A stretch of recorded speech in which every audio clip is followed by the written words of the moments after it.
আপনি প্রশ্ন করেছেন আয়নাঘরের আইডিয়া কে দিয়েছিল।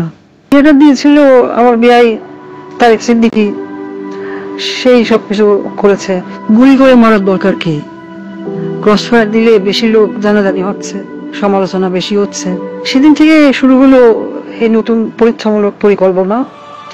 একটা ছোট্ট ঘর, 3.5 ফিট বাই 3.5 ফিট, ওইখানে নিজের কোথাও ভালোভাবে শোনা যায় না।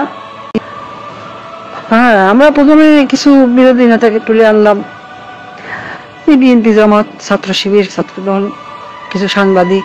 ওদের জায়গা হলো সেই আয়না ঘরে। প্রথমে কয়েকদিন ওরা দেয়ালে ঘুষি মারত, আমাকে ভিডিও কলে দেখানো হলো, ভিডিওতে আমাকে দেখানো হলো ওরা দেয়ালে ঘুষি মারত, দোল্লা ঠেলে বেরোনোর চেষ্টা করছে। তারপর কিছুদিন দেখি শুধু উপরের দিকে তাকিয়ে থাকে। তারপর এক সময় ক্লান্ত হয়ে শুধু উপরের দিকে তাকিয়ে থাকতো। প্রথম কিছুদিন কেউ বুঝতে পারতো না কতটা সময় গেছে, কয়দিন তাদের আটক রাখা হয়েছে। খাবার অনেক কম দেওয়া হতো, খাবার কম দিতে বলতাম, পানিও খুব সীমিত।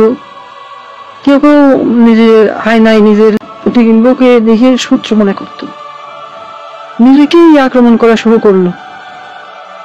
নিজের দেয়ালে নিজের হাত দিয়ে কষি মারলো, হাত রক্তাক্ত করলো।